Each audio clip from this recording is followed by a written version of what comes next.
एक उस्ताद जो अपने तलबा को बता रहा था कि सख्त गर्मी में चलते मुझे एक घर के साथ पेड़ नजर आया। सोचा उसके नीचे कुछ ठंडक लूं।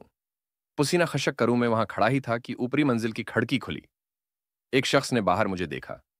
मैंने उसे देखा। उसने हाथ से इशारा किया। पानी पियोगे? मैंने हाँ। मैं सर हिला दिया। वो शख्स खिड़की बंद करके चला गया।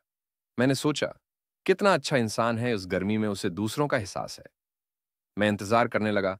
2 मिनट, 4 मिनट, 7 मिनट, और फिर मैंने दिल में कहा कितना घटिया इंसान है, मुझे आसरा देकर खुद सो गया।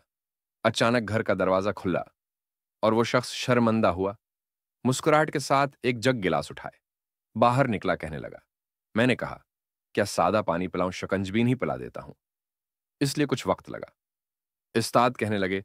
मुझे फिर अपनी सोच पर शर्मिंदगी हुई कि कितना अच्छा बंदा है, उस दौर में भी अजंबियों का इतना इकराम कर रहा है। उसने मुझे गिलास दिया। मैंने घूंट भरा वो शरबत फेंका था। मैंने फिर सोचा कितना बेवकूफ इंसान है, शकंजबीन भी कोई फीका बनाता है।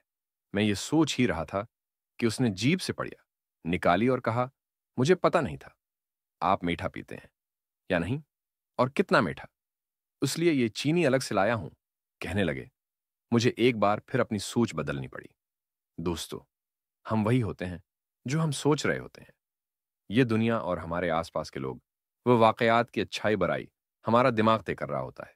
दिमाग का एक मसला है, ये बहुत जल्दबाज वाक़या हुआ है, इसलिए जल्दबाजी के हमारे फैसले हमें ही शर्मिंदा कराते हैं।